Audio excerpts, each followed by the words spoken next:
No início foi o Verbo, claro, uma revista, não era bíblica, mas o jornalismo precisa de palavra. E assim começamos a Caras.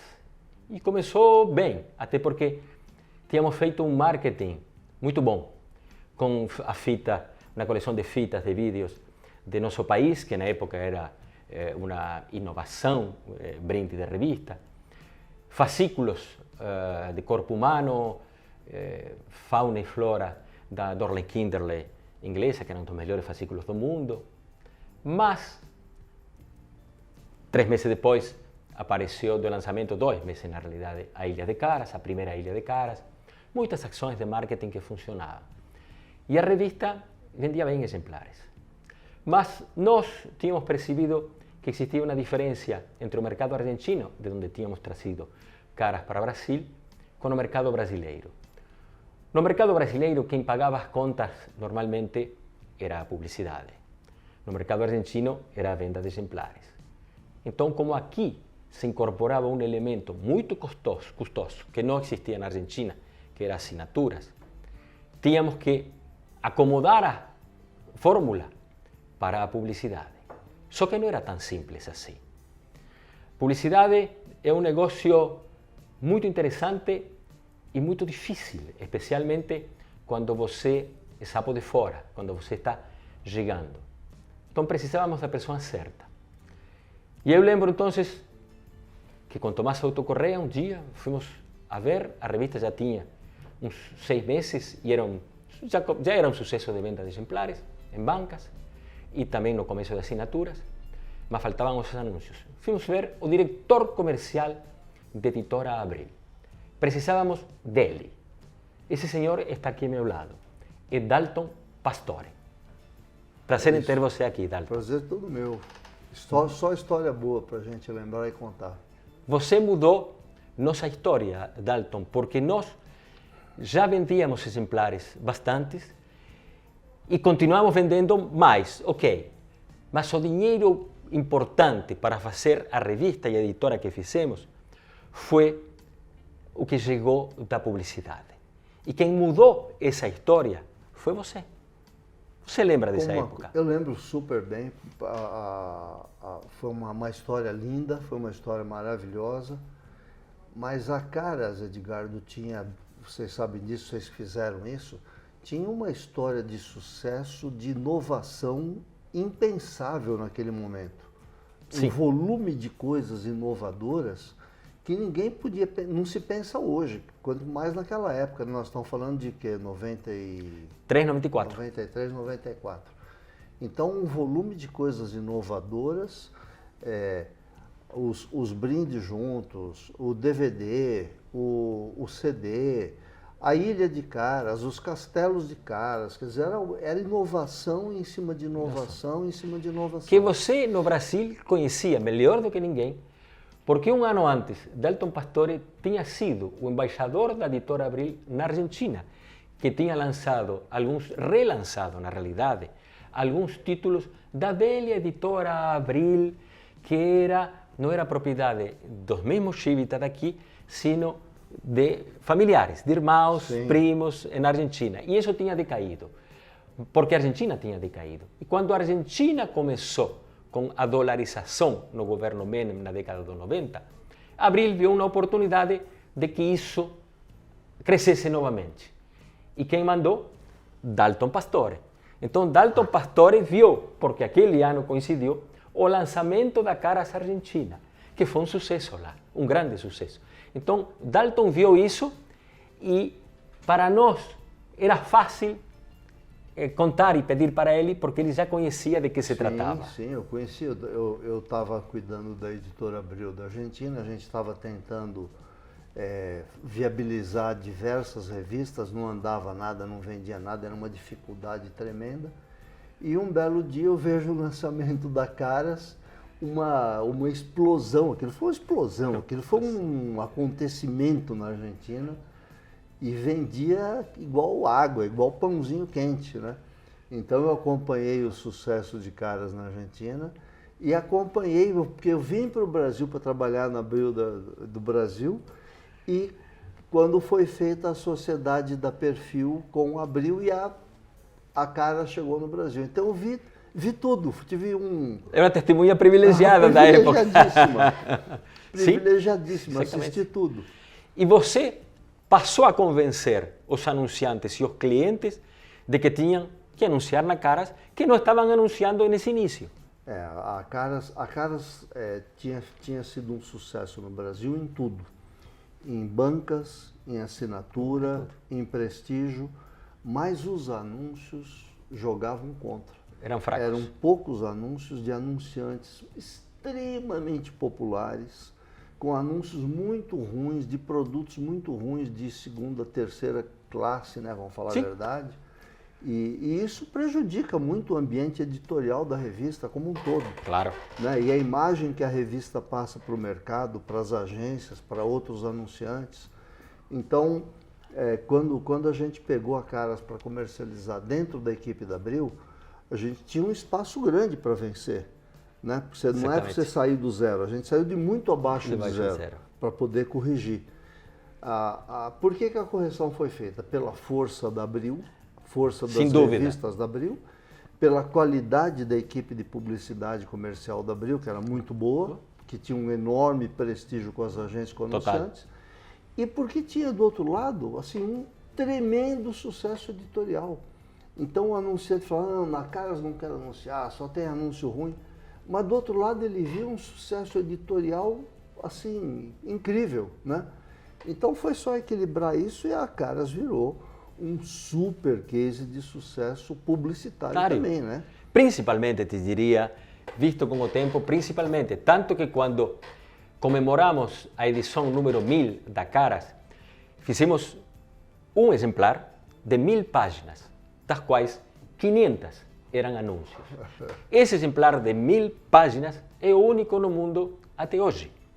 Havia já, um pouco antes da Caras, tinha sido feito no Japão uma edição 1000 de uma revista japonesa com 1000 páginas, mas eles entregavam 2 exemplares juntos, 2 exemplares de 500 páginas cada um. Caras fez 1000 páginas juntas. Era até difícil de manusear a revista, mas 500 eram de publicidade.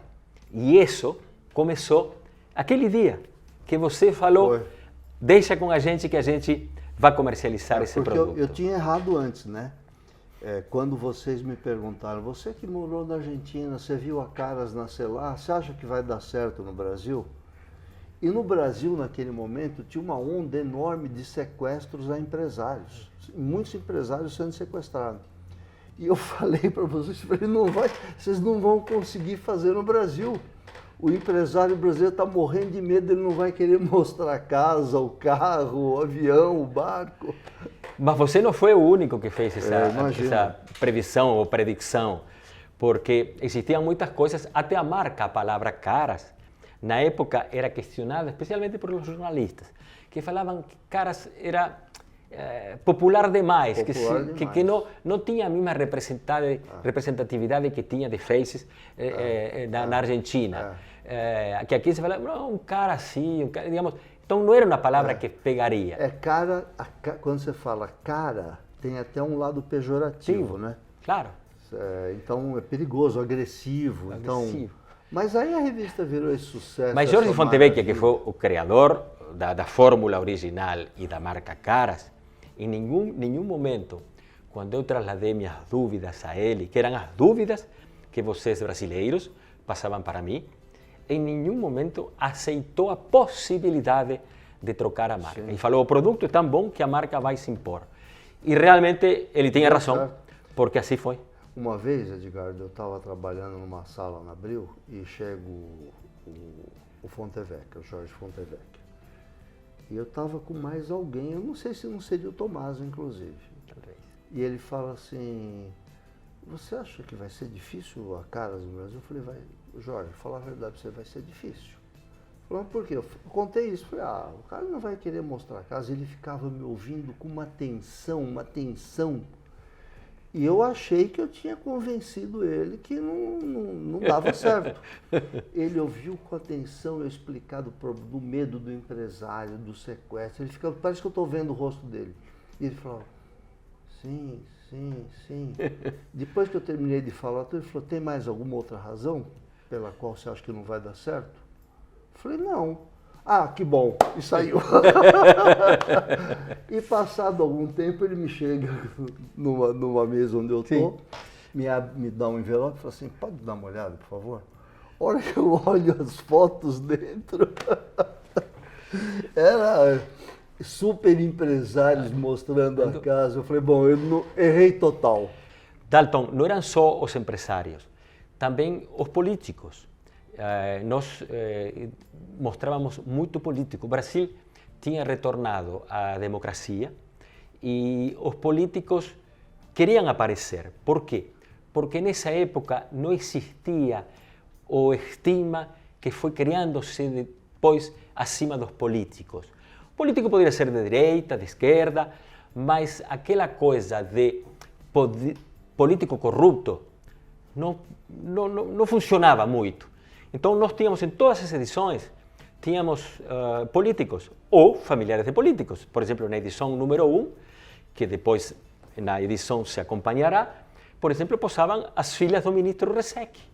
Eram as filhas, não estava o ministro, as filhas posando na piscina, na casa, ou seja, diferentes tipos. E outra coisa que você também ajudou e contribuiu para convidar publicitários de peso relevantes na época, que até poderíamos mencionar quais eram os mais relevantes na época, como Salles, Zaragoza, etc., para ir na semana do lançamento da revista a Buenos Aires, que levamos 360 brasileiros em 3 aviões da TAM para a festa no Teatro Colón de Argentina, bailando donde bailava Júlio Boca, em um show espetacular, que Júlio Boca era o número 1 do London Theatre de música clássica.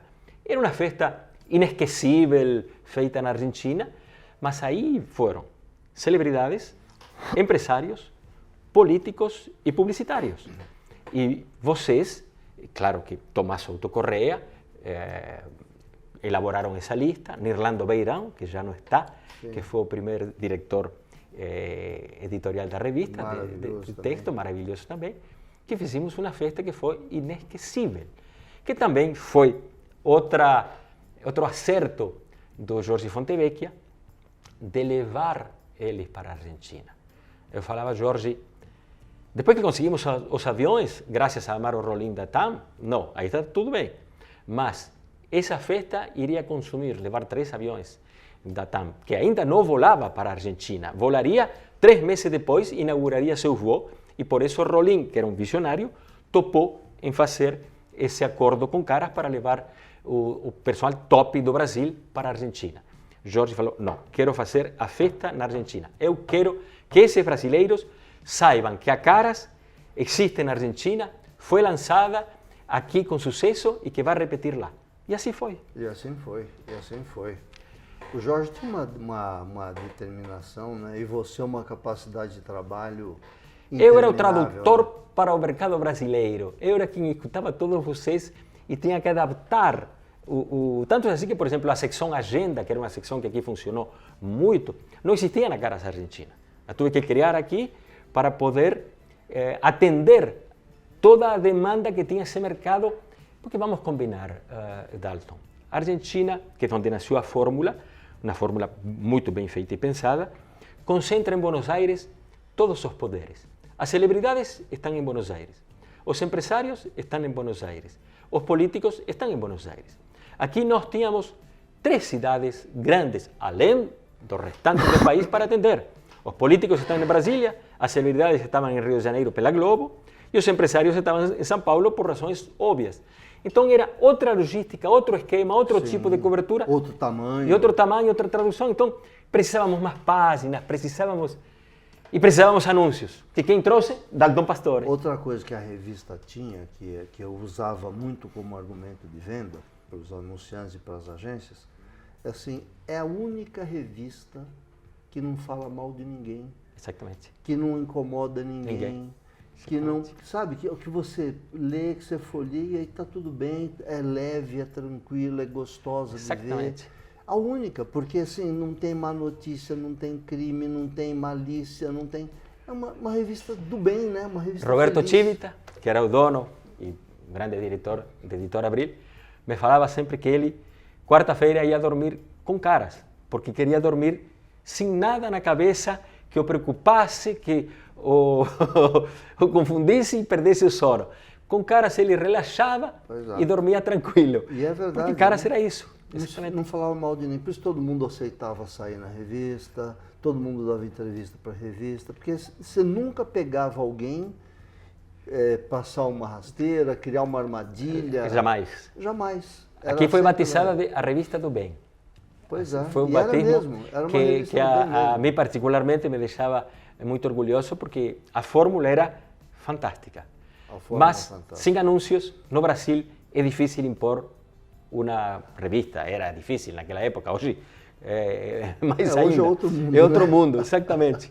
Mas é importante contar esta história e apresentar estas pessoas, porque os jovens desconhecem aquele passado de revista, por exemplo, que era para nós, era igual que jornal, era a vida. A revista era o segundo meio mais importante no Brasil durante toda a minha carreira publicitária. Exatamente. Primeiro era a televisão, por razões óbvias, aberta, num país como o Brasil, TV aberta, e revista logo atrás. E as revistas, em especial do Grupo Abril, né, da qual vocês faziam parte, era de um poderio, de uma... Editora Abril era a maior editora de revistas de toda a América Latina. Você tinha que cruzar o Rio Grande e entrar nos Estados Unidos para encontrar editoras superiores à Editora Abril. Sim. E a revista, Edgardo, tinha uma outra característica interessante durante toda a minha carreira, que era assim, ninguém jogava uma revista fora. Eu falava isso para meus anunciantes, falava, quanto tempo? Quando ele falava, não, na televisão, eu falava, televisão, forte, não vou discutir. Comercial entrou, passou, já foi. Me fala uma revista que você jogou fora. O que você faz com as suas revistas? Você joga fora? Você vai no lixo jogar? Ninguém. O cara falava, você dá? Não, eu dou para minha sogra. Então vamos perguntar para sua sogra. Liga para sua sogra, pergunta se ela joga fora. Fora, depois que lê. Aí a sogra falou, não, eu dou para minha filha. Liga para a filha, pergunta se ela joga fora. Boa. E assim ia fazendo essa corrente. Ninguém joga uma revista fora. No fim de tudo, depois de 3 anos que ela foi publicada, ela está na antessala do dentista. Exatamente. Para o lixo não Exatamente. E com caras, depois que Dalton Pastore saiu, ele nos entregou o melhor diretor de publicidade que a gente poderia ter na época, que era Osvaldo de Almeida, que já não está entre nós.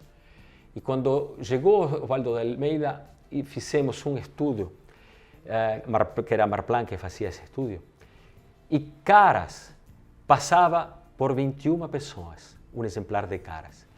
Veja, que era a revista mais lida nesse momento, passava por 7 pessoas. Normalmente as revistas passavam por 2 ou 3 pessoas. Caras chegou a passar por 21 pessoas. A durabilidade dela era espetacular porque não tinha vencimento. Não envelhecia. Exatamente. As matérias não envelheciam. Mostrava a casa, e a casa mostrava o castelo, a viagem a Portugal, a Austrália, e tudo isso se mantinha por bastante tempo. Não era... Você falando do Oswaldo de Almeida, estava comigo na Argentina também. Exatamente. Oswaldo, eu conheci Sabe lá. Quem sugeriu dele ir para a Argentina? Roberto Chivita. Oswaldo adorava Buenos Aires. Nós tínhamos um diretor de publicidade na Argentina, não vendia nada, e eu achei que o problema era o cara. É que na Argentina era duro vender publicidade. Sempre foi difícil. E um dia o Roberto Chivita me liga e fala, você conhece bem o Oswaldo de Almeida? Eu falei, conheço. Se você levasse ele para a Argentina? Eu falei, pô, acho que seria o máximo. E aí o Roberto mandou o Oswaldo para a Argentina. Foi um parceiraço maravilhoso. Parceiro fantástico. Lembro que era difícil, por exemplo, algumas coisas que vocês, os publicitários, nesse caso Oswaldo, traspassavam para mim, porque Oswaldo me pedia de fazer finais de semana na Ilha de Caras só com publicitários, o que era um custo enorme. Mas me falava, vai ter retorno, vai voltar. Na Argentina, com sorte, você fazia um happy hour, entendeu? Na própria Buenos Aires.